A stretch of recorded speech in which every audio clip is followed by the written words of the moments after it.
Hi, I'm Aaron Marcus, and welcome to another great workshop. We have a great guest today, and let me give you her bio. Catherine Hart is a graduate of the Juilliard School and is the founder of the Heart and Soul Studio. Her career as an actress and coaching has spanned over 50 years. Among Ms. Hart's awards are Dallas's Best Art School as an acting coach, Best Theatrical School in Dallas, and the Backstage Choice Award for the Best Acting Coach in Texas.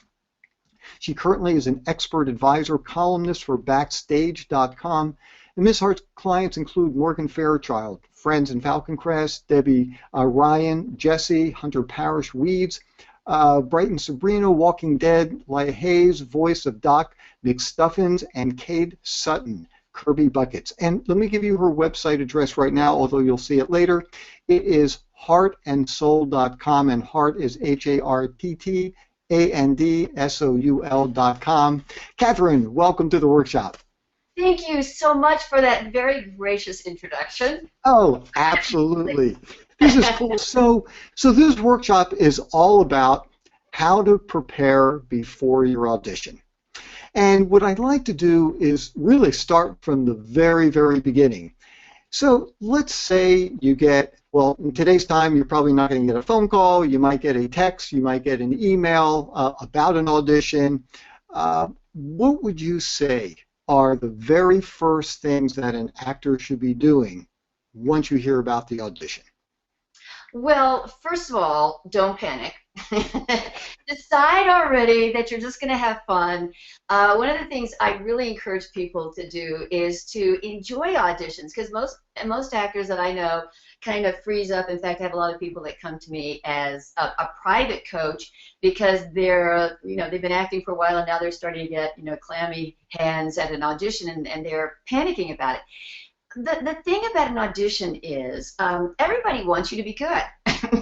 Everyone's on your team. It's not like you're going and these people are going to be throwing daggers at you and wanting to hurt you and hoping you fail.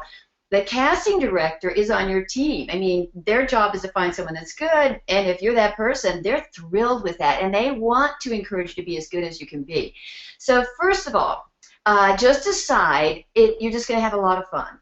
Don't go in an audition to try and win it. Go into an audition to play the game that you love to play, which is creating reality and trying to suck someone else into that world with you, and someone has to watch you, and you love doing it. So I always tell people to think of it more like a really fun improv. A lot of times I have people that'll say, hey, I got all prepared and I went in there and it wasn't what I thought it was going to be. And I'm going like, no, you're not going to say, ooh, that's not what I thought it was going to be. You're going to say, ooh, that's not what I thought it was going to be.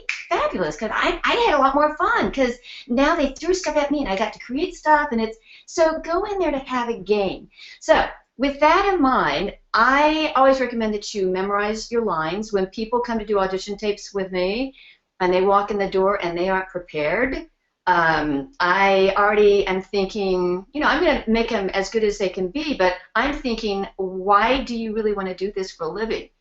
Don't you love, getting a character together? So first of all, do your work. Take the character apart, memorize those lines. I don't care if they say don't memorize the lines. No, aren't you better when your lines are memorized? So memorize the lines. You can hold your script if you want to, but don't bury your little face in it because, the whole deal is to be spontaneous. That's what they're looking for, that little magic moment where something real happens, just like in your real acting. So get yourself prepared, and but then now for camera acting, I would highly recommend that you don't ever do the scene twice the same way, because you do want to get in that little spontaneous flow where you're it's just natural and it's surprising every time. That's what's going to make the spontaneous thing happen. Like when I tape people, honestly, because I'm a coach, so I coach you too. We work through the scene, we get all the stuff that we, all the beats and the shifts and stuff, but then I'll play it with them 2 or 3 times and then go look at it on a TV set and see which one where the sparks were really there. Where were the little spontaneous moments that just happened because we are really staying in the moment with each other. that's what they're going to buy. They want something fun and real. If you're doing a stage audition, I would say really prepare it and really understand it, and do go ahead and play it, over and over again to make sure you have your little beats and your shifts and your, if you have little bits of business, and make them so good that we don't know that you really put them in. The trick is to never let us see the acting. But mainly, I would just kick your butt and say, prepare. Do not walk into an audition where you haven't given time or you don't care enough to do it. Why would I want to hire you? I've got all those people that love this more than life itself. So that's well, and I was just going to say, just to kind of jump in there, I mean, there are, like for most things that I find in this industry, there are very few absolutes. Of course, a headshot's going to be 8 by 10. You're going to have a one-page resume. Those are like some of the only, well, I'm sure there are a few others, but those are some things that come to mind really quickly. And it's interesting because I've heard different things about memorization. Whether you should, whether you shouldn't, and just to throw out another perspective for people. I mean, absolutely. I mean, what you're saying is 100% accurate. Where, of course, you can't go in there and have your face buried in the paper because then people can't see you. You do, like you were saying, you look like a lazy actor. But I have heard some managers and even some casting directors say, look, even if it's not like you're 100% off book, certainly you've got to be very, very familiar with it. And if you need to glance over, a couple times, what that is kind of telling me, when I say me as the casting director or the director watching it, is, look, this was a great performance. Imagine how phenomenal it's going to be once it's fully memorized. Now, you still might even have it memorized and still periodically just kind of glance over. But, that is another strategy. And then sometimes, at least for me, sometimes I don't even see the sides, the portion of the script that I'm going to be reading for the audition until I walk in there. There are some shows that hide this stuff. They're so concerned about things getting leaked, which I completely understand. And so if you have a couple of pages, especially if it's tricky dialogue, to go in there and because I don't memorize things very quickly. It takes me some time. So in those situations where I know I'm not going to see the sides until I walk in, I always get there really early, and I don't sign in. I just grab it, hide, and start doing the best I can at getting it under my belt.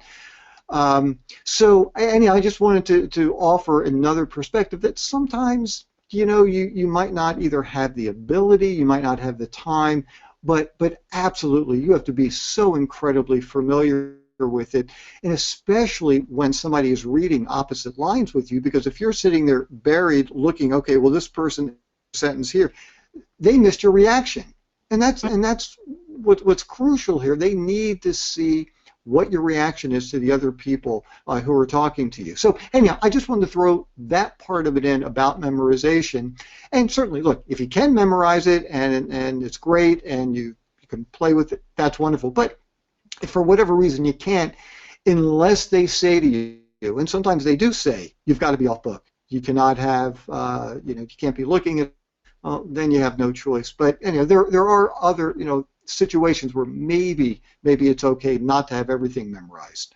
Well, can I jump in and Please do. Well, I'm old school, so I come from my big time when I was working as an actress in LA was we didn't have faxes, we didn't have internet, we didn't have nothing. So you drove over your little car to the studio and walked across the studio lot, and you got your side. Everything was cold reads. It was all cold reads. And that was the trick. I know that trick about you kind of look at it to make them think like, if she's that good, she doesn't even know the lines. Wow, when she really gets it, yeah. And I am not saying that you get so prepared that you look like you're acting. I am saying that you really need to keep that spontaneous moment going no matter what it is. And if you're doing a cold read, and I do a lot of cold read classes, to me, the trick of a cold read is the first thing I do in a cold read class is say, I don't know who came up with the title cold read, but I think they're absolutely wrong. It is not a read. That I don't need to read in the script, and it's not cold. It should be hot acting. And it's so the first thing I have people do is I have them not look through in a panic and look at all their lines and see if they can memorize them, or look and see what they say. That doesn't make any sense. That's like reading a novel and just reading the dialogue of one character. It doesn't make sense. So as soon as you look at your script, you should be looking at it as if you're watching it in a movie, or you're really there. I mean, imagining it, just like you do a book. You jump in, and every single word that you see is causing your imagination to cause this reality, and you're sort of acting it out already in your head as you go through, like you're discovering the new words in a book. And then look through and see what the shifts and changes are in the scene. You want to put as many as you possibly can in. Number one, because it helps that your character is evolving and shifting and changing and growing all the time. But number two, you don't know what they really want. So why not show them as many little different facets of something they may go, hey, that one thing, I hated everything else you did, but that one thing, I'll do a call back and throw all that other stuff off and do everything like you did that one thing. Like, give them a little smorgasbord of stuff to do. So I asked them to go through and look at the transitions and the shifts, and where they need to see you fall in love, where they need to see you decide you don't like them, where you need to see you're almost there, and now you're a little leery, where they see all these little changes. That's what I want you to work on, and that's the thing you do. You map it out like I go here, here, here, here, here. And I've got a pretty good gist of those words. But mainly, and I totally agree with you, Aaron, I always tell everybody, no one ever won an audition by saying all the right words. But plenty of people have messed up a few words and really been the character and really been in that moment and won the part. So the main thing is to really stay connected to the other person you're playing off of, just as though you already knew the lines in the script. They're really still looking at this spontaneous stuff that's happening there, that the shifts that are happening in you while the other person is talking. Don't, like, they're talking, good, time for me to look at my next line.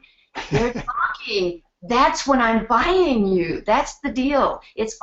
That's when I see who you really are. So I get, what I'm doing with them, and then I kind of like can look down and glance at, get one little phrase at a time, and then come back up and play it with them and sort of stay there the whole time. I also do suggest you memorize the first and last line if you can on a cold read. So the first one's the one that pulls them in, so you don't want to do that right off the bat. You want to be there, and at the end, that's the last thing they see. So you want that moment to really, really be there. You don't want to like have a little uh-oh kind of thing to happen. But yeah, I'm all for it. I love cold reads, and precisely for what you were saying, Aaron, because the whole trick is spontaneity. And if you think you're going somewhere and you're playing that, and all of a sudden you glance at that line and it goes somewhere else, like if you're looking at the guy and you're saying, I love you, and he says, I love you too, and you're thinking, oh, that's so sweet. And you look at the line that says, I hate you, stupid jerk. Okay, well, that's not a problem, because it gives me one of those changes I'm looking for. So I'm looking like, I love you. He says, I love you too. No, and I look here. Oh, you stupid jerk. So it's like, oh, I got sucked in again. And all it does is, because you didn't know where you're going, it made you be like a real person. It made you spontaneous. And I think that's kind of that area that you were going to, Aaron, is that sometimes, don't get panicked with this stuff, because the whole fun is this stay in the moment, spontaneous thing that happens in an audition. And if you don't know what's coming up, it's going to cause something spontaneous. So treat it more like it's an improv, and you're just really paying attention because you don't know where it's going to go. That will actually cause you to really look like a character. All right. I was just going to say, Catherine, actually, there's something I do want to ask about finding the changes, but I want to get to that in just a second. Something that just kind of hit me. Even prior to looking at sides, something that I think is really helpful for people to help guide them is to ask a couple of questions even before you get the sides in your hands. Like some things that I like to ask if I'm auditioning for, let's say, a feature film. I like to ask the agent, who's the director? Yeah. And that way I can go to imdb.com, look up the director, see what kind of work the director has done, and that way I can find little clips of the director's work, sometimes that can give you a real sense of their style, whether things are big and lots of pratfalls, whether it's very inside and you're showing very little emotion. It's all coming through through the eyes. And the other thing too is if it's a TV show, I need to make sure I know that show inside and out. Is this a comedy? Is this a broad comedy? Is it a more of a serious? Who are the characters on the show? Because one of the worst things you could possibly do is walk into an audition and ask the casting director, "So I'm reading with Fran. Who's Fran?" And she's the star of the show, and that makes you look like a very lazy, unprofessional actor. So you've got to be very familiar with the timing of the dialogue, the style of the show. So are there any other things that you can think of that would be really helpful even prior to getting to the sides themselves? Yeah, and I totally agree with everything you just said. In fact, I would have mentioned that about the director and really looking at the shows, because you really don't know what they want. I mean, it's creativity. Everybody can interpret it totally. So the more that you can get familiar with the work of the director, or if you're going up for somebody that you're supposed to play somebody's younger version of them, please go on and really watch the person you're supposed to be duplicating and see what they are. But I agree that you should suck up as much information as you can. Like if you're doing comedy, and comedy I think is the trickiest kind of audition you can do on camera. Not on stage, but on camera, because there's so many different styles of it. So let's say you're going to go up for a Disney. Okay, well, Disney what? Disney after school? It's going to be bigger. Disney family? Not quite as big. Disney movie? Not that big at all. Sitcom? Is it going to be the over the top? Are you the goofy best friend? Who are you playing? Oh, are you part of the family? I'm probably just going to be the person's the setup for everything that's going to be happening with all the other people who get to be funny. So I'm going to be more natural. I'm going to have a little energy and comic timing, but it's going to be much more natural. If you're the goofy friend next door, you can do funny faces and stuff like that. So it really is important to understand who the character is you're supposed to be up for, as well as the style. But one little tip that I would give for everything that you do on camera auditions, and especially on comedy stuff, always underplay what they really want on the show. If it's Disney, Nickelodeon and Disney comes here at least once a year, and they give me a call and say, "Do you have anybody you want me to look at?" And I always say, "Hey, what are you guys looking for right now? What do you need me to do when I'm helping people to prepare for you?" And they always say, "We want them to be more natural. We want real kids." Now, I don't know about you, but I've seen some Disney Nickelodeon shows, and they're eating the scenery on those. So it's not really what you see on the shows at all. But when you do the auditions, and like I did Debbie Ryan's audition tape for her that got her initial gig on Sweet Life on Deck for Disney, and then she got her Jessie show from that. And you just look at it. You want to put enough shtick in so they see that you can do this stuff and you get the timing. But we really make it much more natural. So don't get too over the top, even if the show looks over the top for comedy and stuff. But I think those things that you were saying, Aaron, about really looking and seeing anything that you can, anything that they've written in there, look and see all the information they've given you. Because like I was doing a commercial audition tape for a kid one time for Smuckers, and usually commercial auditions are a little bit faces, and hey, I make a face and then I say my line, make a face and then I say my line, that kind of thing. And he had this the script was like strawberries, blah blah blah, and I'm looking and scanning, and on commercial auditions I always look at if you can get those cute little pictures are not cute little pictures. Those that's the director's little guide that he's going to be using. If you ever get pictures of your commercials, look at those. That's exactly the shot that they want, and that expression they have on the picture's face is what they want you to do.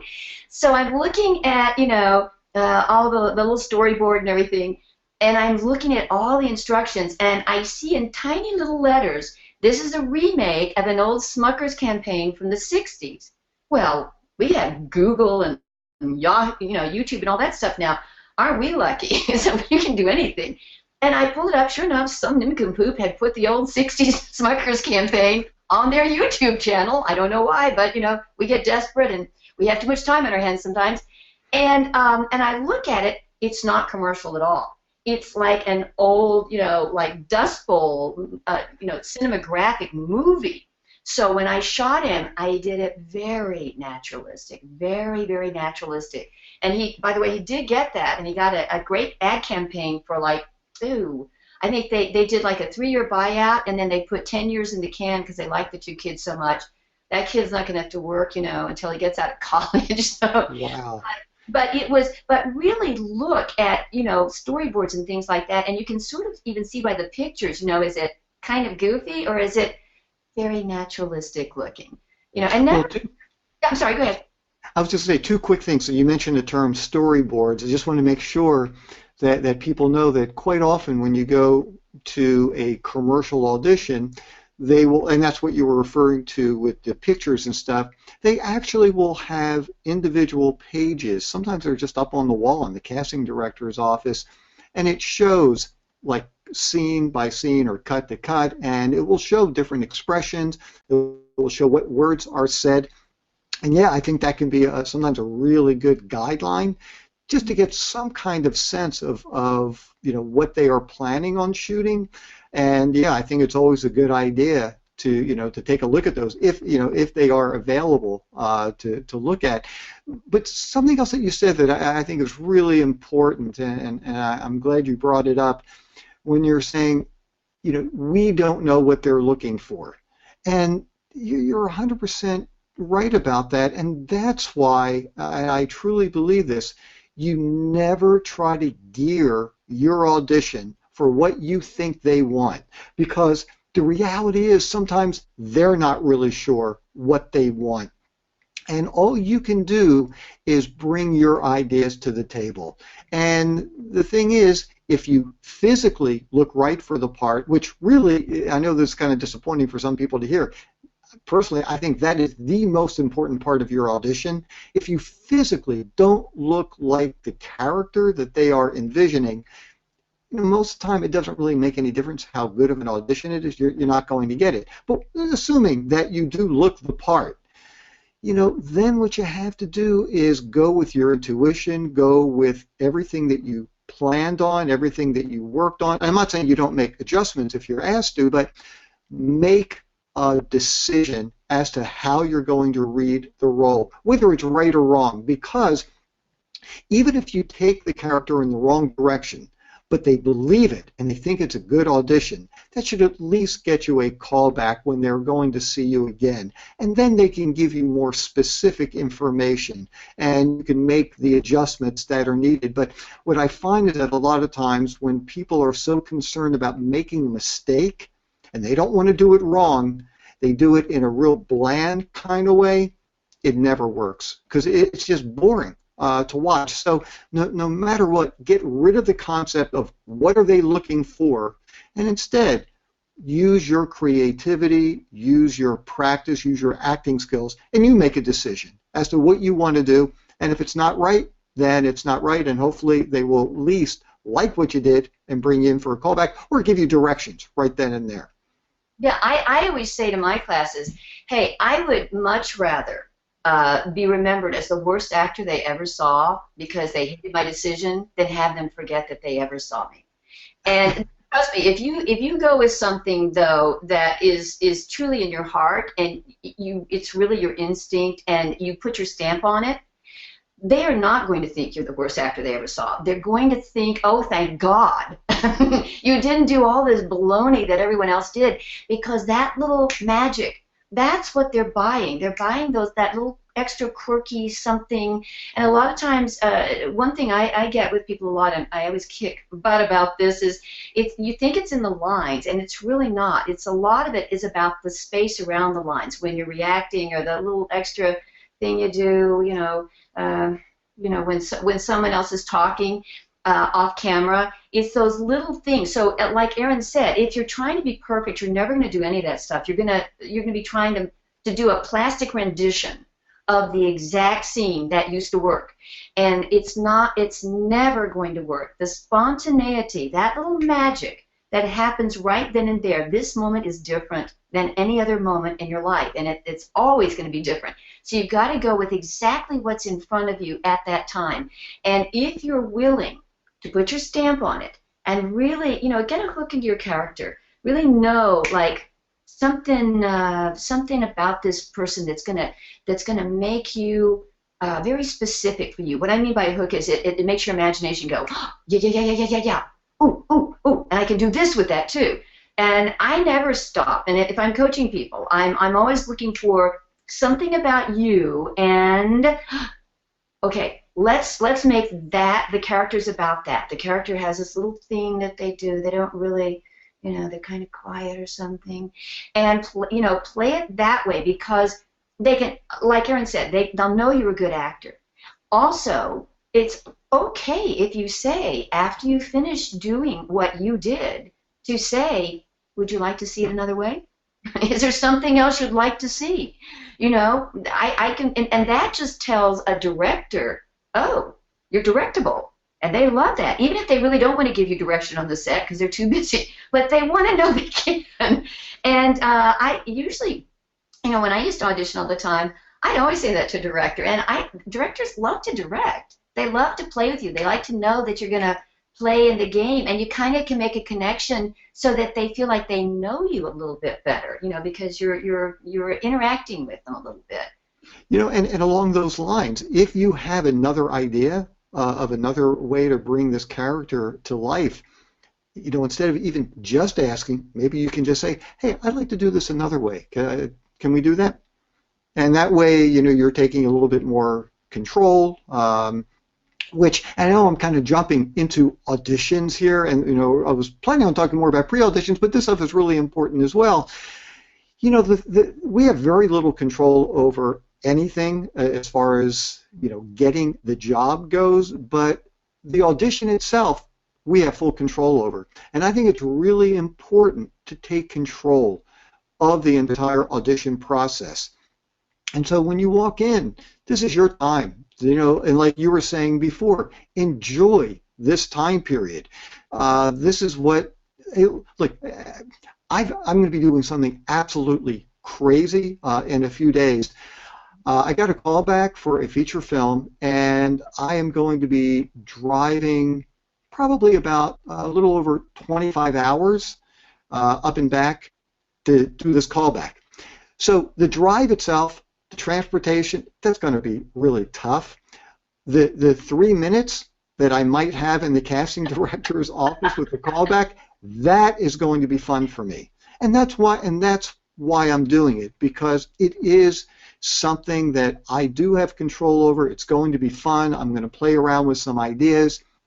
And that's what this stuff is all about, is coming up with some interesting takes. But one thing that I wanted to, I know I'm kind of jumping, but I wanted to go back to it because it was a really important part that you were discussing, where you were talking about finding the beats, finding changes that take place.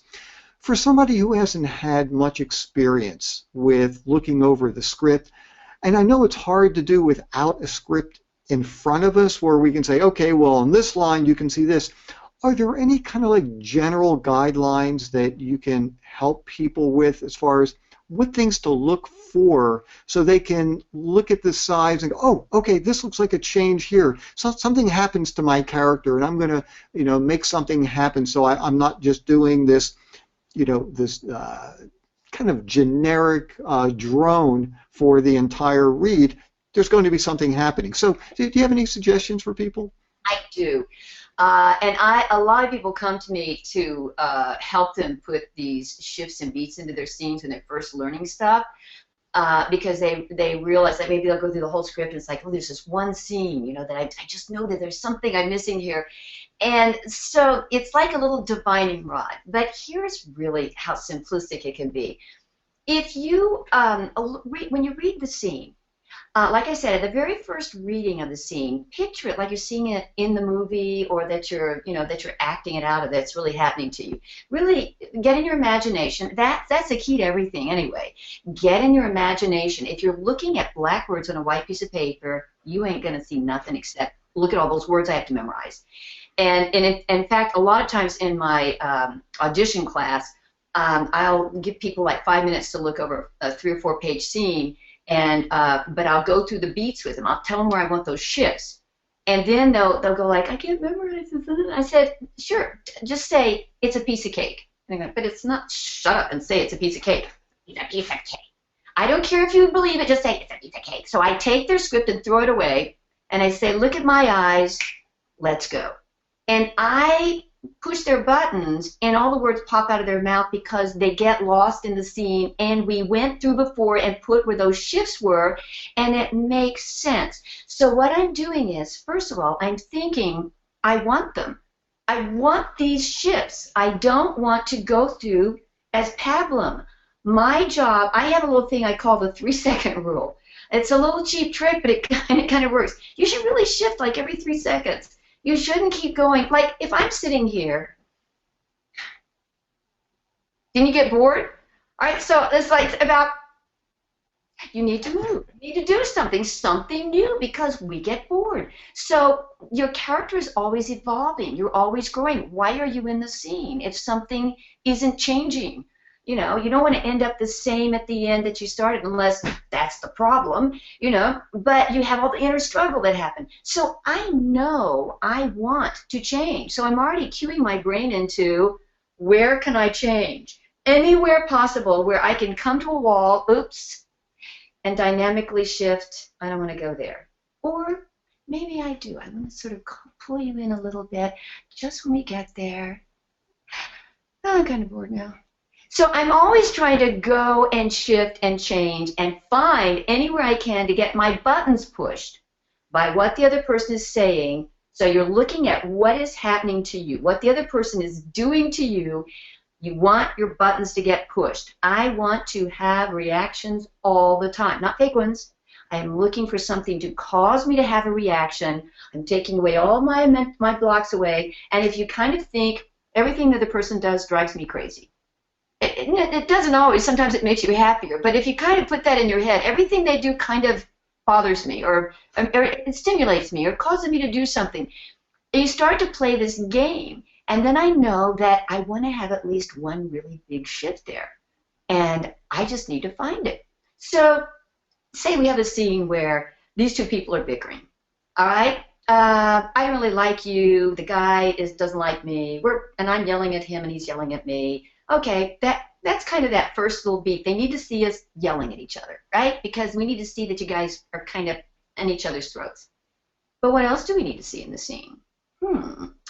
We need to see something that happens. I know something's going to happen. I know they're not just going to bicker the whole scene, because they started by bickering. It's going to change. I know, because it's a script. It's always going to change. So they're bickering, and then I'm looking for what changes. What changes that bickering? And all of a sudden, he says something like, can I tell you something? And I say, no. Now, what most people will do is like, can I tell you something? No. And he says, I like watching you dance. I'm going, I don't really care. Just get out of here. I'm not going to look at it that way. No, because I want change. And I know they already bickered. And I know I want something to evolve in this relationship. So in that moment, when he says, can I tell you something? Can I tell you something? Yeah. Now, at first, I think he's still messing with me. No. But actually... Well, I really like to watch you dance. Okay, please, that's nice. Can you just go? Can you go, please? Just go. No, it's okay. I get it. Just go. So what happens instead of just bickering is for the first time, he looks at her and he tells her the truth. He stops the baloney he was doing before. He tells her the truth. I like watching you. She sees in his eyes, that's called falling in love, you see in his eyes for a moment, and she has nothing to say because the bricks start to come away. And it's like, oh my gosh, and now I need to get you out of here because I don't want you to see me fall apart because I've never had anyone actually see me before. Can you go? Which, of course, he doesn't get because I just looked in his eyes like I liked him. So he's going to keep going like, well, do you have a boyfriend? And I go like, no, just go, please, just go. And he's going to be like, what did I say? So it's real life. I mean, this is a typical man-woman relationship for the rest of your life, by the way, just in case you but, you know, Well, and the nice part about this that whole way of dealing with it is, look, watching two people scream at each other for 90 minutes is not very interesting. And typically they're going to have people yelling at each other if it's a relationship thing because there's some connection there. They might not be in touch with at that moment, but yeah, I really loved how you brought that one up. And then of course, yeah, that would be the time where boom, there's a major shift that goes on that is drastic, and all of a sudden now people are really interested in seeing, so what's going to happen next, what's going to go on. And yeah, anyhow, that was really nice. Thank you for you're looking for it. You know it should be there. Even if it's not written in, I'm putting it in. It should be there. Otherwise, why would they keep looking at me? If I'm doing the same thing over and over again, yeah, tune me out. Go get popcorn during my scene. But and the other, I was just going to say, and the other thing too is, hey, look, even if they're not seeing it that way, it's interesting. It's going to grab their attention. Exactly. And if they need to come back to you and say, well, I really need the battle to go on longer. I don't want to really see the connection so early on here. That's fine. Then you make the adjustment. But at least you did something that made them say, hey, these are actors. These are interesting ideas. Now, and I know I'm kind of jumping into auditions, but is that something you would ever discuss with the other actor prior to the audition? If you're sitting in the casting director's office, a lot of times you don't even know who you're going to be auditioning with until the last second. Is that something you would discuss at all, or would you rather just go in there and decide, look, this is what I'm going to do with the character, and let's just see how the other person reacts, and then I'll react, in any way that they show me. I'm curious, how would you do that? Well, first of all, I'm glad you brought up working with another actor in an audition too, because if you know that they're going to be seeing two of you at the same time, by the way, just technically, please don't play your whole audition like this to the other person. You're going to cheat out and find ways to connect to them while you're cheating out. Excuse me, would you explain a little bit more about cheating out so that people can see your face, just so people know exactly what that means? Yeah, oh man, when you're doing an audition, just know they need to see your face. Like how about if I did the entire interview today with Aaron, only I was doing it like this, or I was doing it like this, or even like this. It's like you're missing a lot of my face, and they need to see your face. So if I'm supposed to be reading something at an audition, first of all, don't put your sides in your lap. And don't hold it out of the scene. Or I've seen people put it on the floor like, I'm not going to see the sides but I'm going to see you go, oh. Like that. Okay, no. If you have sides and you're going to use your sides, keep them up here right at chest level, so your eyes just have to glance down for a second. I know you got them. What are you hiding them from me? No, I know you got them. I gave them to you. But if you're supposed to be looking down at something, don't look down here, okay? You're always going to cheat it up, so you look down. Keep your face up, so you look down here. And if you're supposed to be pretending like you're reading a menu or something, don't read down even all the way down the menu there. Just read everything over and over again up at the top here. I mean, really look at stuff. Anything you do on camera that's real looks fabulous, by the way. So I would always say less is more anytime you do anything. I work with a lot of actors. Less is more, guys. Come on, less is more.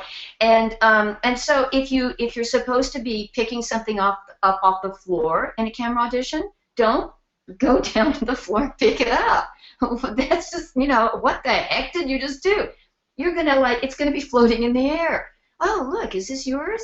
You know, and or if there's a dog, oh look at the dog. He's like must be 20 feet tall. I'm petting him right up here. You're cheating everything up. And if you have someone in the you know that you're talking to, you never need to talk to them like this. You're going to find ways to every. I mean, I would never. The camera's out there. Come on, vanity rules, guys. You know that. So I'm going to cheat everything out here. Like cheating means to open yourself up towards the audience, whether it's stage or camera. So instead of reacting like this, maybe I might look at him for a second. You know what? You always say that stupid stuff. Yeah, yeah, okay. Yeah, just go ahead. I'm just going to keep all my little reactions going to be all out here. If I have to tell him a secret, I'm not going to tell him a secret like this. I'm going to go in and go, oh, you know what? Oh, see that guy over there? Yeah, yeah, yeah, that guy. I'm cheating up that way. You know, there's a little homing device. It's called I Want to Be Seen. And so unless, you know, you're in a scene on an actual shoot and they need to, you know, do an over the shoulder. But if you're in an audition, honey, I'm looking at you. And don't you ever, if you look at the other actor like that, thank you. I'll be doing this, and you just gave me the scene. I didn't want to take the scene away from you, but I'm not going to, like, pick up your body and turn it. So cheating out means to expose yourself, and it's quite easy. It's much easier than you think. If you just think of every reaction just out here, you know, and let me see you. Okay, so there's cheating out. And, you know, and sometimes what I'll do with the other actor, if they're standing to my right, I can kind of look over here just a little bit. I can kind of catch them with my right eye, so I can still see them. But like you were saying, but the camera can see me, because otherwise, if I'm over here talking to them, yeah, the profile shots are not great.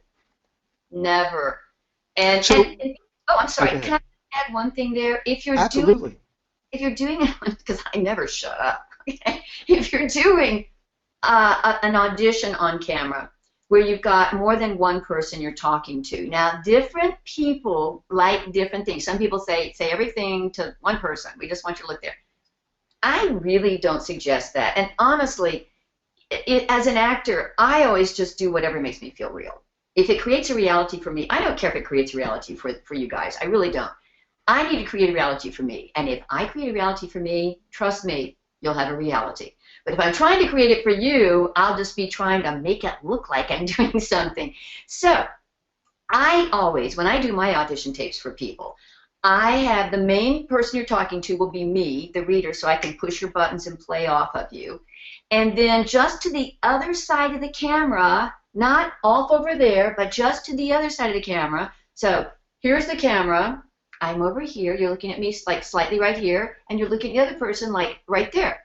So that you can differentiate if it makes sense that you would. Like this. Let's say we have this scene, and I'm looking over here at the person that I'm talking to, and I'm saying, oh, what do you think? Oh, my God, here he comes. Oh, yeah, you look so cute. Yeah, it makes much more sense if I go, oh, what? Where is he? Oh, my God. Oh, my God. Here he comes. He looks so cute. Looking at me. Okay, is he looking at me? Oh, he is. So it makes me more real. And also, I always feel like you want to make the picture look like what the director thinks the picture is going to look like. Make it as much the way you think the director is going to shoot it as you possibly can. Put that little pause where that you think it's going to be that tight close-up where they're coming in and there's that moment that you need to take. You know, and if you need to use, I don't usually use props. I kind of don't like to do that, but every once in a while, you know, every rule is meant to be broken. I will say this really needs a prop, like that Debbie Ryan audition I did. She was supposed to have this little stuffed pig, and I said, Debbie, you got to bring a really funny face stuffed pig in, and she said, I got one already. And I said, okay. And so she comes in because at the very beginning, she's supposed to be talking to the pig. And then this other character, London, comes in, and they both look and see her. So I wanted to be really talking to the pig. You know, it's like, oh, shit, you're cute little piggy. I love it. And then London comes in, and they both go, oh, and they have the exact same expression on their face. Oh, but just that one little thing, I just wanted it for that. Then I had her stuff it down her pants for the rest of it because it's a really long scene. And she did a bunch more stuff. And at the very end, London's supposed to throw the pig out the window, throw it overboard. So her arm isn't in the shot. It's a little bit tighter up. So she pulls that out and throws the pig across the camera frame. Pig overboard! And then goes after the pig. And it was just right. It was just right. It just needed that. But most of the time I say, don't, but if there's things that it tells you to do, go ahead. If it helps you, go ahead and do it. If you're eating a sandwich and it helps you to actually eat the sandwich, want some? Okay. If that helps you to create your reality, eat the sandwich. If it doesn't, don't eat the sandwich, you know? I was just going to say a couple things that you got to be really careful of when you're using props, and I almost never use props either. And I also share this with people because sometimes like people like to do, well, I'm going to hold a cell phone. And whether it's a real cell phone or they just like, hold their hand up like this. And then one of the problems with doing that is when people are watching it, at least for me, when I'm watching auditions, all of a sudden, if somebody is using their, having a fake cell phone, I'm watching that cell phone the entire time. And all of a sudden, when the person goes like this, or talks like this, I think, well, what happened to the cell phone? Did he just? And all of a sudden, I've lost watching that audition, and I'm just focusing in on what's going on with that cell phone.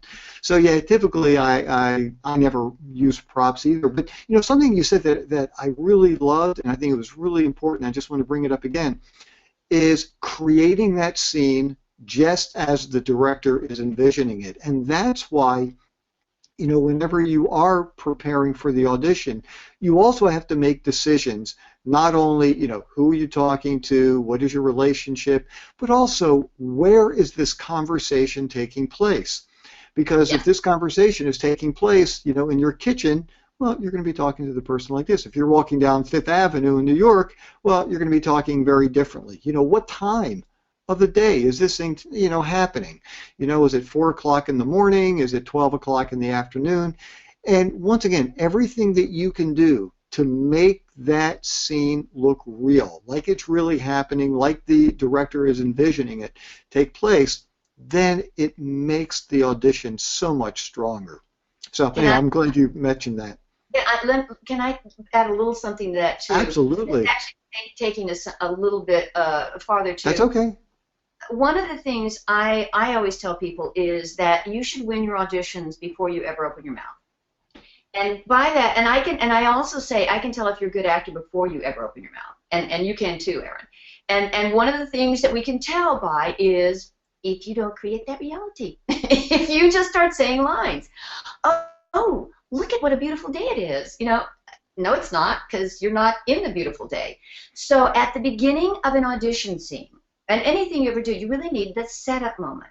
You need a moment to establish who you are, and that maybe it's kind of cold outside, and you should be in the middle of something, like any good scene that you do. Pretend like it doesn't start when the first line starts. Life is going on, and all of a sudden the camera catches you. So you're in the middle of doing something. You're already having a reaction, something that just lets me know who you are. Maybe your hair is messed up or something, and it's kind of a cold day or something, and you're not feeling very good. And I can already tell that you're the character. Before you open your mouth, they go like, oh, there she is.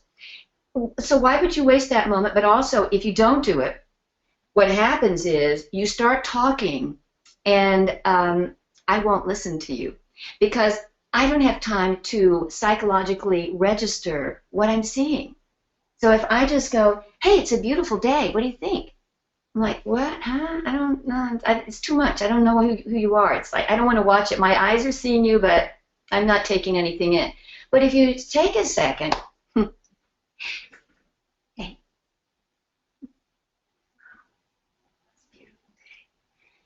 you're there. I see the beautiful day. That's the day. I'm so glad you brought that up, because it is crucial for every audition you have. It doesn't matter if it's TV, film, commercials, doesn't matter. Create that life prior to the scene starting, and something that I always do is also create a life after the scene ends.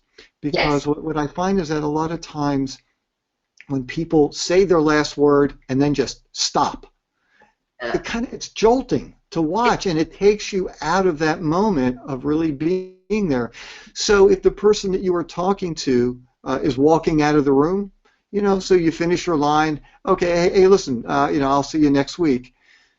And then I'll just watch the person walk out and then react. Boom, then the scene is over. It doesn't, you're not talking about 5 minutes here. You're talking about literally, it could be seconds. But just something so that you create that life before, you create the life after. It just makes it a really powerful kind of audition. Yeah, you have to put a button on the end. There's two reasons also that you need to do that. One is you should, because what you just said, it does not end with the lines. And this is one of my biggest pet peeves with people is line acting, and you think everything is because of what you're saying. In truth, if you're on camera, the least powerful tool you have is your lines. Camera is about pictures, and camera is about, it picks up your energy and the truth that's really going on. We see up your nose on camera. We can see things really going on. The words are really coming from all that stuff, but so many actors get married to, oh, everything I say it's in my lines, and then they think nothing else matters. But they're so wrong. In fact, a lot of times I'll disempower people's lines by telling them to not talk as loudly. So if they talk softer, it has to all go inside of them instead, because I've taken away that line thing. But at the end, so going along with that, it's not the line that's the ending of the scene. Every scene is meant to finish with that moment that we leave the audience hanging with. We look up, like you're saying, we watch them go away, and then we have to see the effect on you. And it can be a different effect every time, and if you're filming, you want to put a slightly different effect every time, so that a director doesn't have brown paint to take to the editing room. He has all different colors that he can go, oh, I want a little bit more uplifting after all, or I want a little this. But you go with the truth of that moment and allow something natural and real to happen. Okay, so that's number one, why you need that moment, because, and it's the last thing they're going to remember about you too, that moment. But also because they need editing room. And if you finish with, I finished my line, are we done? They can't edit it. The edit will. Point. Yeah, the edit will look like this. Oh, I finished my line. They can't even finish the word because the light goes out of your eyes, or you go deadpan like that right afterwards. So I'm always kicking butt in any of my audition classes, commercials, film, or if you're filming in one of my camera classes. What happens afterwards? This beautiful moment afterwards is just, it's all yours. And usually something wonderful happens because you stop worrying about saying your lines and you just don't care anymore. So something lovely actually happens there. Anyway, that's a great point, Aaron. Glad you brought that one up too. Hey, so I'm curious to hear your opinion about this. Let's say you get information about an audition. You don't really think it's right for you, or it's a cattle call. They're just seeing millions of people. What would you say to somebody? Should they still attend the audition, or just say, what, that's just crazy. I'm just going to be one of a million people here, and it's not even the right part for me. Okay, well, I'm going to take that as two different questions, only because I'm going to answer cattle call first. Cattle call, you would never catch me dead at a cattle call, but in my younger days, when I first started, you'll pay them to let you do something. So a cattle call is just get there really early or they won't see you. Get there when they're fresh so that they're still actually looking at you and not going cross-eyed when they see you. And I know, like Disney does cattle call stuff sometimes here in Dallas, and they'll take, maybe 400 people lined up outside in the rain. They'll take the first 200 people, but you know what? In about 5 months, some of those people get calls from them because they tape everybody and they go like, hey, you know what? We have a part we'd like to audition for. So I wouldn't just throw away those cattle calls. They're having them for a reason. But you don't think, oh my gosh, I'm gonna win the lotto because I bought a lottery ticket. It's be practical about it. But my feeling is this is something you do when you're young and you just want to get out there and get stuff done. And in that case, I would say climb out your window if a bus passes by that says something on it. We might hold acting auditions for the bus driver. I'm coming. Go for every. My feeling is whoever works the hardest and shows up the most wins. And you need to train yourself that if you don't want it that much, you shouldn't do it as a profession. You can do it for fun. But you have to love it so much that you'll put up with all of the auditions that you're going to get no to. And but the second part of that question about, going up for something you're not right for, first of all, I'm not sure how I got submitted for that. So I wouldn't just arbitrarily choose, from a breakdown service and go, oh, there's something, that like they're doing an audition right now. It's a national search, and I have guys coming in that are like 35 years old with, beards and stuff going, yeah, they want someone that's to play 18 or 19, and they said they could be up to 24. Right? Okay, could you at least shave your beard?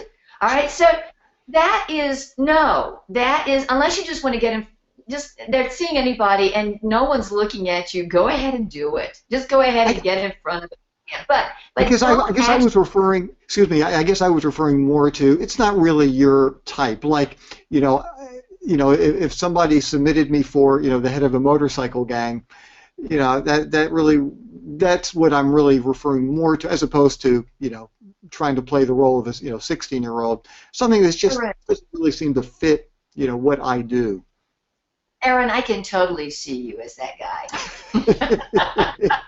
I could be the accountant for the motorcycle gang, but I don't know about the actual. The beard, we'll put a little fake ponytail on your back. It's awesome, but that's the deal. What I'm trying to get at is, if your agent submitted you for something and they want you to go in for it, go in for it. There's something they know that you don't, maybe. And I think anytime you can get in front of a casting director and, you're not going to make them mad because you're purposely coming in for the wrong role and you know it.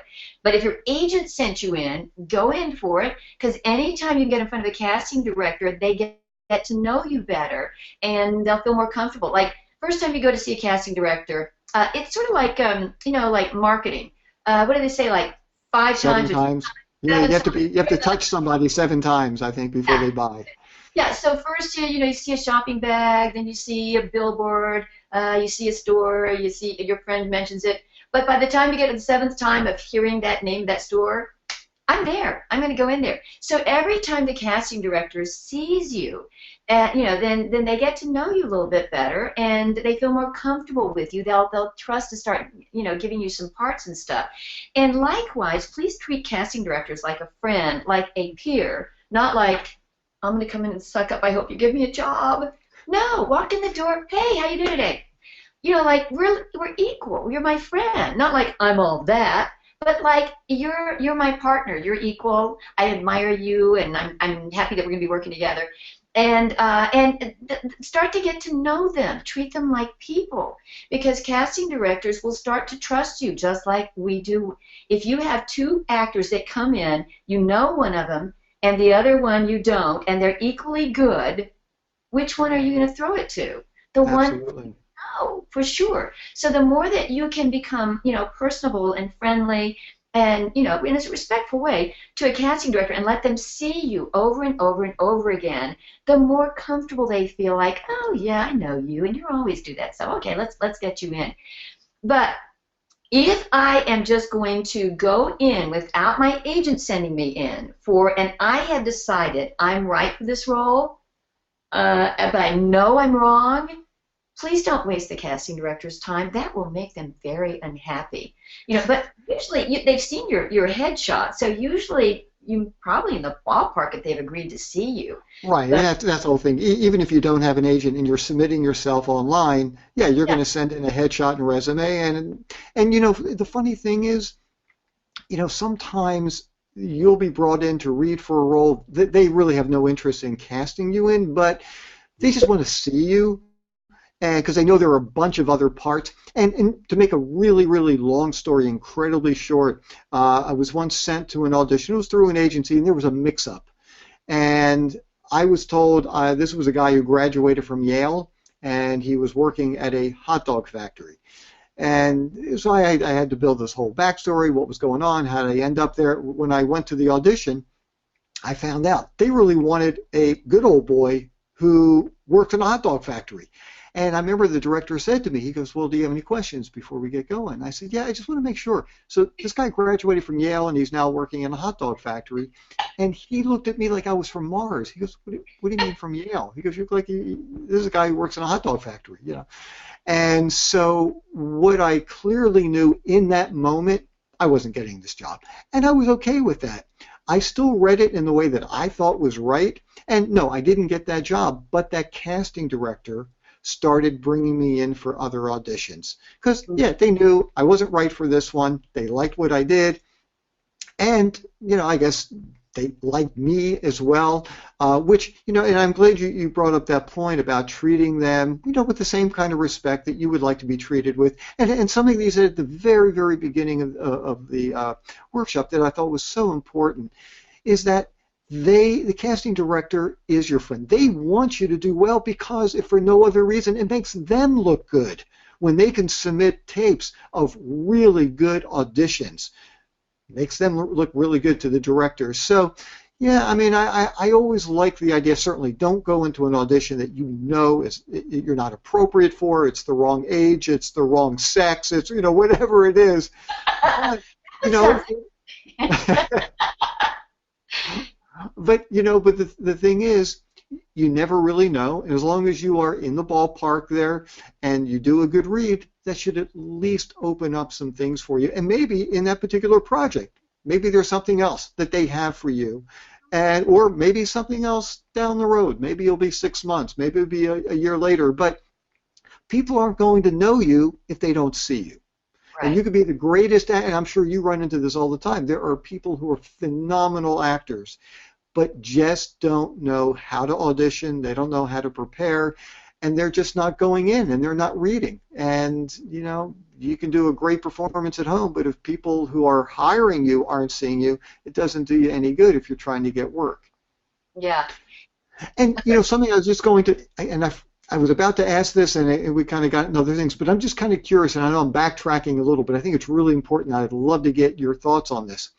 So if you go into the audition and you've got your character down, you know what you want to do, and you're reading with a reader, and just so that people know, depending on the project, sometimes the casting director will have a reader who sits by the side of the camera, and they read the opposite lines to you. And you look at that reader. The question is, what happens? What would you recommend, you know, one of your students do if all of a sudden the reader starts taking you into a different direction than where you think this character should go? Do you follow the reader thinking, well, maybe the reader knows more than I do about what they're, you know, wanting here from the performance and the character, or do you just go with your own game plan and then potentially look like an actor who's not really following the other actor? I'm curious to hear your thoughts about that. Well, my personal opinion is that you should always stay in the moment. And once you're up there, if you're in the body of the character, and let me say something, go up for just a second, something that's really important. Right before you start the audition, don't freeze up and get in your acting mode.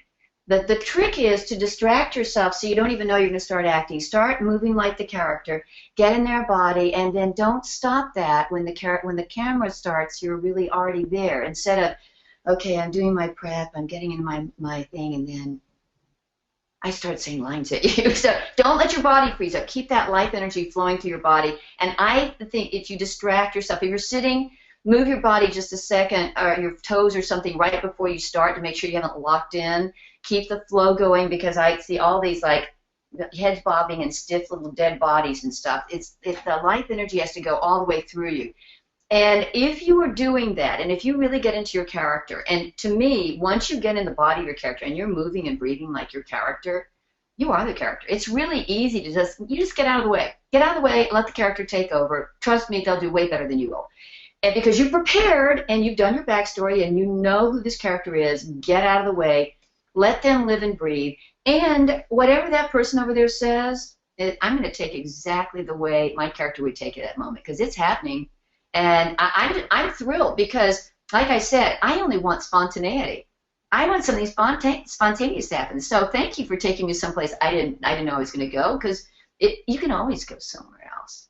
It's so So you're saying, so you would follow the reader? I would totally, unless they're doing something really, really wrong. But if they are, I still, I would, my character would have, it would shift me somehow because they're doing something so weird. But I would let it, not that I would go where they're trying to take me off track. But I would allow that to push my buttons because I really just want spontaneous reactions mainly anyway. So if they're doing something, I'm being affected by what they're doing, but I can totally take it back on track myself. I could take that reader wherever I wanted to go because I'm going to pull them in with me too.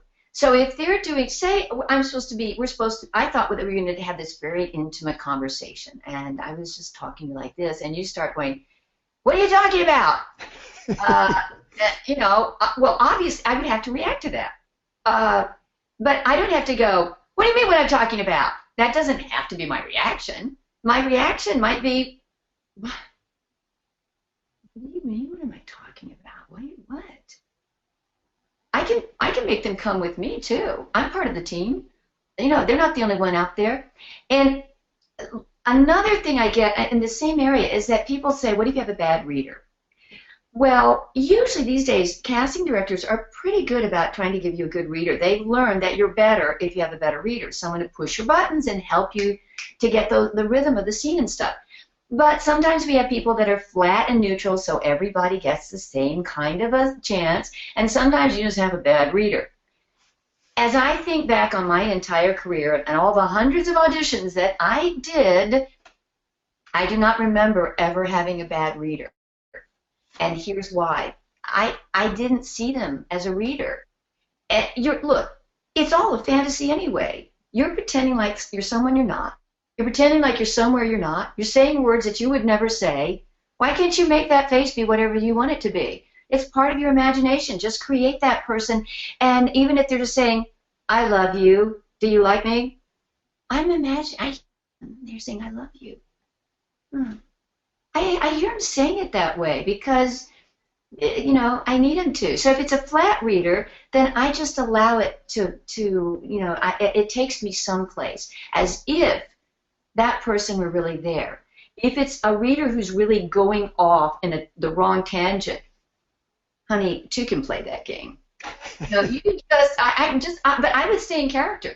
I would totally stay in character. In fact, every once in a while, if I'm doing an audition scene with someone and I'm the reader on the other side in a class, and they say something, like really, in a really awful way, like really fake, I'm really sorry.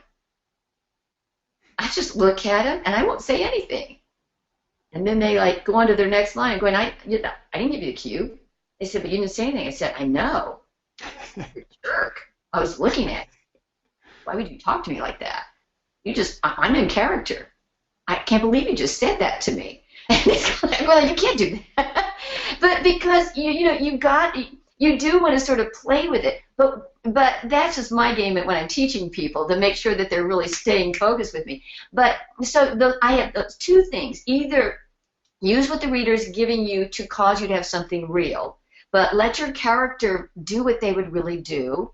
And let it go where you want it to go in that moment. But the second thing is sometimes it's better to go someplace different.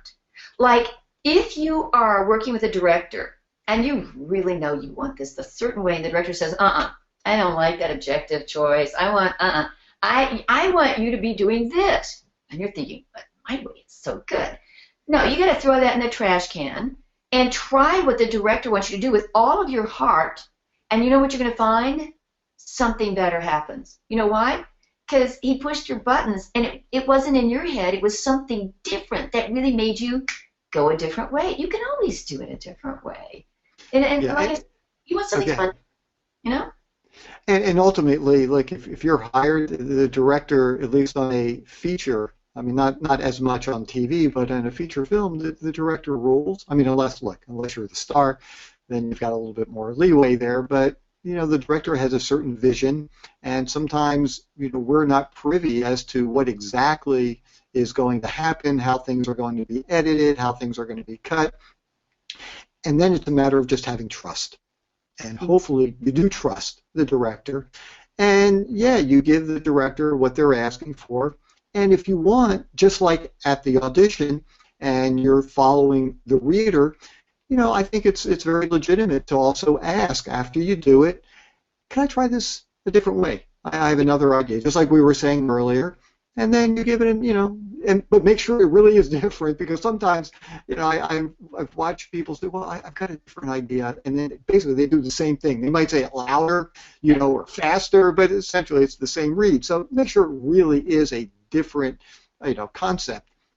But that's something you can always do. And just speaking about asking things at the audition, I mean, something that I think is really an okay thing to do is, when you walk in, I personally, and look, if you feel differently, let me know. I think it's fine to ask, hey, could you tell me exactly what the framing is here, just so you know what the parameters are, where you're going to be.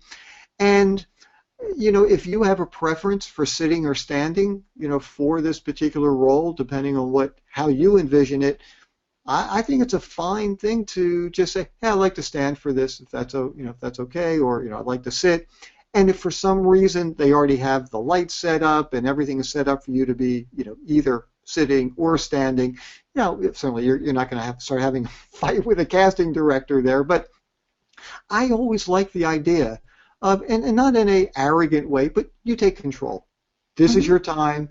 Show your confidence, because if you go in there in a very timid way, you're going to scare them off. They don't want to work with people who are so afraid, that are nervous, that feel intimidated, people who are needy, people who feel desperate. They want somebody who they can trust, somebody who they know when they're on the set, they can handle tough situations, and you can take control. Certainly, do it in a nice way. But anyhow, I was just curious, what your thoughts are about that. Oh, I totally agree. I think that you should go in, and you can even, if you have a question, there are no stupid questions. Only someone too stupid to ask a question they need to know the answer to. So if when you go in and you aren't sure, say in a commercial, how big do you want it? Do you want it real natural or commercial or whatever? They'll oftentimes volunteer that stuff. Or every once in a while, I would say, something like anything that they're really liking or not liking. And you get some great information. Oh, that place where it says be real and energetic, don't. The director hates that. It's in the script.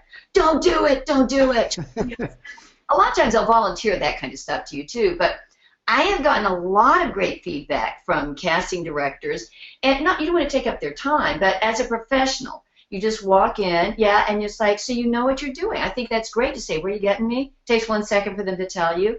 And again, if you're comfortable, ask. Do you mind if I sit down here? If you just sit down, they might think, oh, you're trying to take control of my spot. So you always be respectful when you're coming in and doing stuff like that. Along the same lines of taking control and being professional, one of the big tip-offs that I ain't going to send you in to see the director is if you make a mistake and it bothers you. So when I'm working with people, that's one of the things, I will come over and threaten to poke your eyes out and chop your head off sometimes. But I'll reach right around that camera. Do not apologize. If you mess something up, don't, oh, I'm so sorry. Oh, I didn't know. Or explain. Oh, I just, stay in character and make the next moment work. If I see someone mess up, and it doesn't bother them, they just go and they nail the next second and they're just on to the next second, I'm sending you in. I may want to retake because I wanted you not to mess up that line, but I'll take time to retape you because you just told me everything I need to know about being a professional actor.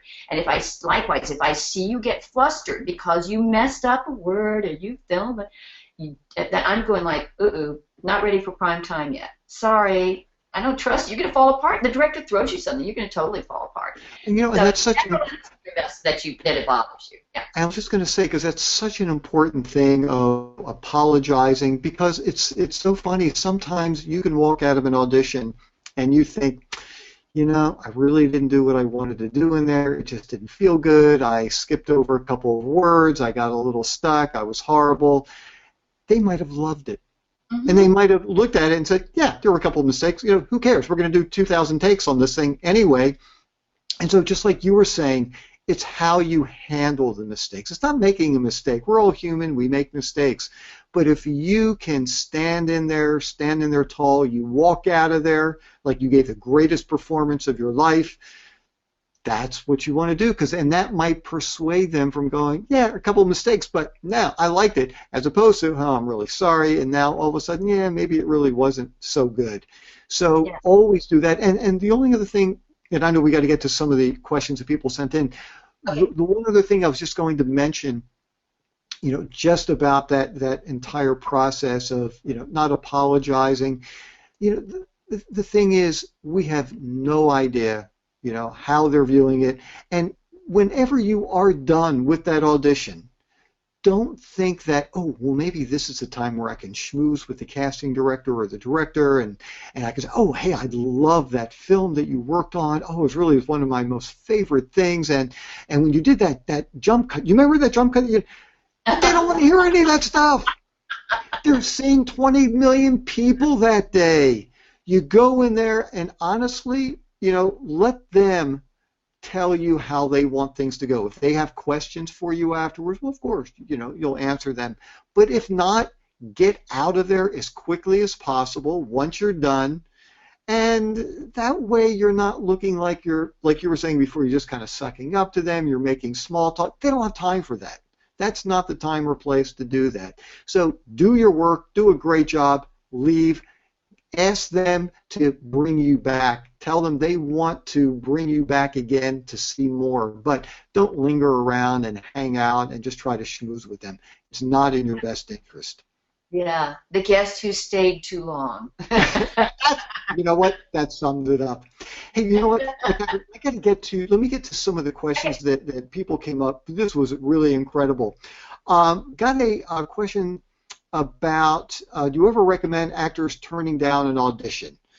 And I know we kind of talked about that before. I guess the one other little piece to it that I was just thinking about, look, if there is something that goes against your beliefs, if you don't feel comfortable doing certain kinds of scenes, you don't want to be connected or promoting, if it's a commercial, certain products or companies or organizations. Personally, and there haven't been very many of them that I've turned down, but personally, yeah, look, it's hard to say no to things, and your agent certainly doesn't like it, but if it's something that you're going to regret for the rest of your life, be very thankful. Thank your agent for submitting you if they didn't tell you ahead of time. But hey, look, if you are a member of PETA and somebody submitted you for a fur campaign and you just couldn't do it, say no. And look, as important as work is for us, I don't know. This is just me personally. There are other things that are more important, and you've got to sometimes you do have to take a stand.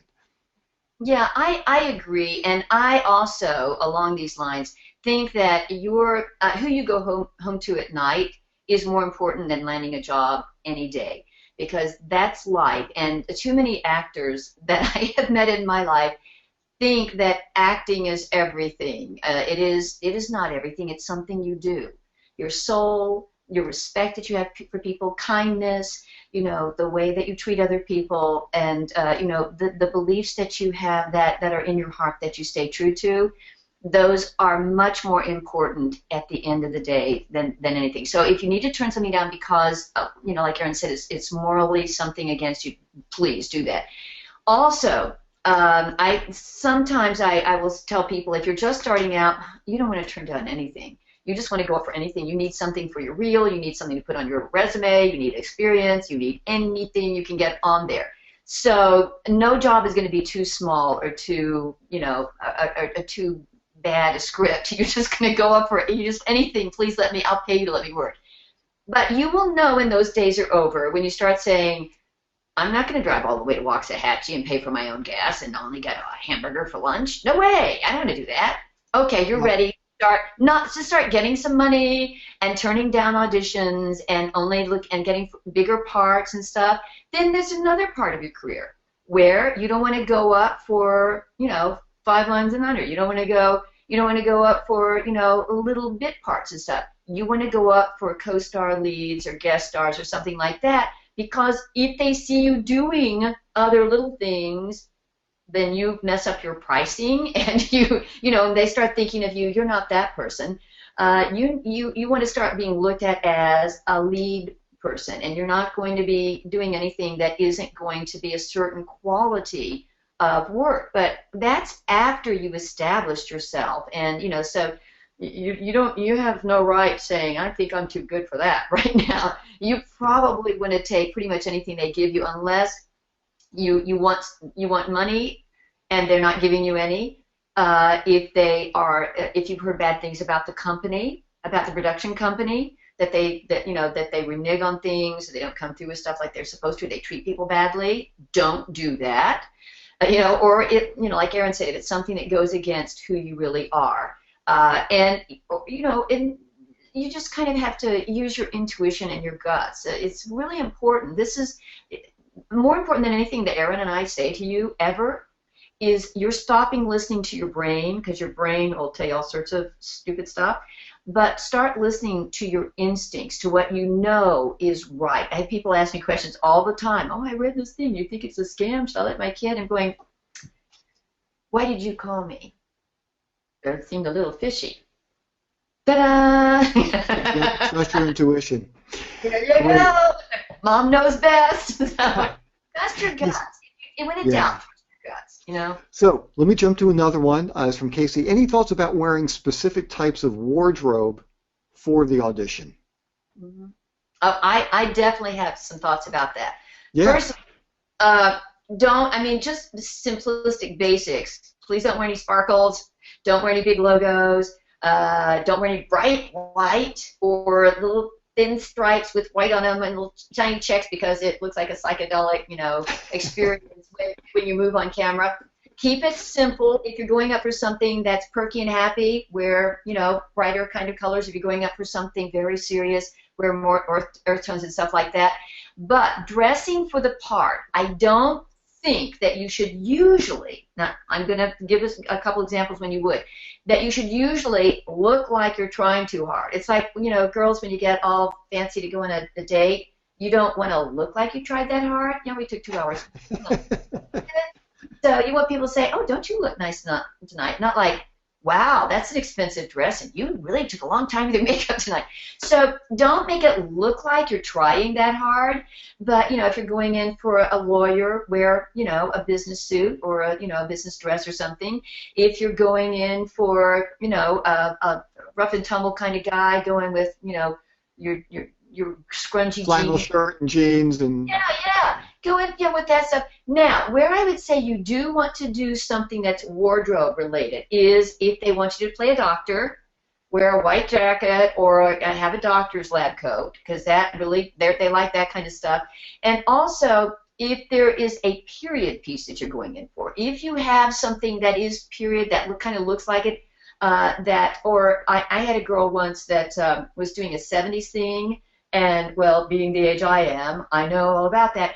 So when she came for me to prep her for the audition, or she came for me to tape her, I gave her a little scrunchie. That was my dog scrunchie, but I hadn't put it on the dog yet. It was brand new. And I made a little scrunchie and put her little hair in a certain thing so it sticks out on the side of her head, and all sorts of stupid stuff like we did. And we did the tape. Well, they ended up loving that. And when she came in for the callback, they said, please wear that outfit. Because it was very 70s and stuff. But she looked just like the part. Sometimes this is such a tacky thing to say, sometimes I just kind of think they have no imagination. You can't presume they're going to see that. It's not true. They have plenty of imagination and creativity. But they only see you for a second. And like, you see me like this today, well, maybe you don't see me playing, some Georgia Cracker. But if I came in here dressed like a Georgia Cracker, you'd go like, oh, totally, that woman looks like that. You would see me differently. So I also suggest if it's military and you have fatigues, wear fatigues. If it's a cop, at least wear a dark shirt with a button-down collar and stuff. Try to look like the basic type, because a lot of times, especially if you're going up for smaller parts, a lot of times they just are looking at these really fast, and it's like, does that look like the guy that's supposed to be in the general store? Okay, you know. So if you just kind of can allow yourself to look that way, you know, just don't make it seem like you're trying too hard. Yeah, and I'll tell you what my experience has been. You know, well, I guess like the overall line is don't dress inappropriately. I guess that's you know the key thing. And I agree with you. I like to kind of bang people over the head with the look, so that when they look at me, when they you know they need the business guy, you know, I will ask the agent. So there's a business guy. Is this like a sports coat? Is this a suit kind of guy? Is this more casual? You know, try to give me a little bit more information. And when it comes to the doctor, because I do a lot of doctor things. Oh, you would. Yeah, I always bring a lab coat with me. Now, what I will do is, and this has only happened to me once in my life, but I learned from it, I don't want to insult a casting director. You know, one time I did hear a casting director say to somebody, fortunately it wasn't me, she said, hey, look, I know what doctors look like. You don't have to put on a lab coat. Just let me see if you can act. And so I listened to that and I went, uh-oh. So what I always do is I will ask. I'll say, you know, I'm going to wear my suit, although I'll take my jacket off, and then I'll ask, hey, is it okay if I put on a lab coat? Because when I put on a lab coat, besides the fact that I look like a doctor, I feel like a doctor. Mm-hmm. And that's what's the most important thing in there. And when, you know, especially, let's say if it's a commercial and the client, it's a pharmaceutical company, well, they might be great at making drugs, but they might not be all that creative. They might not be able to see what I look like as a doctor if I'm wearing flip-flops and a T-shirt and cut-off shorts. So I always ask, you know, I'll bring it with me. And that way, you know, I don't run into any kind of problems. But yeah, like I was saying, the key thing is don't dress inappropriately. So for the very last question, somebody actually was Adrian. She wanted to know, do you have any suggestions for dealing with nervousness before the audition? Oh yeah. Well, first of all, the thing that I started out by saying, just treat it like it's a game. Enjoy yourself. You want to psych yourself. It's one of the most important things we do is acting. Acting is, you know, mind over matter. It's 90% what's going on inside of your mind. And so, first of all, if you want to do some nice deep breathing exercises, there's an old yoga exercise that I always have my people do.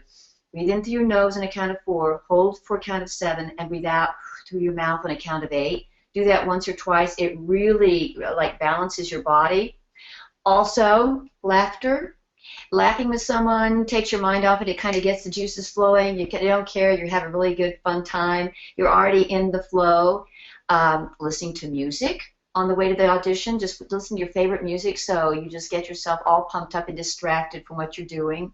Give yourself something to do. The curse is going to be if you're sitting in that waiting room thinking about how nervous you are.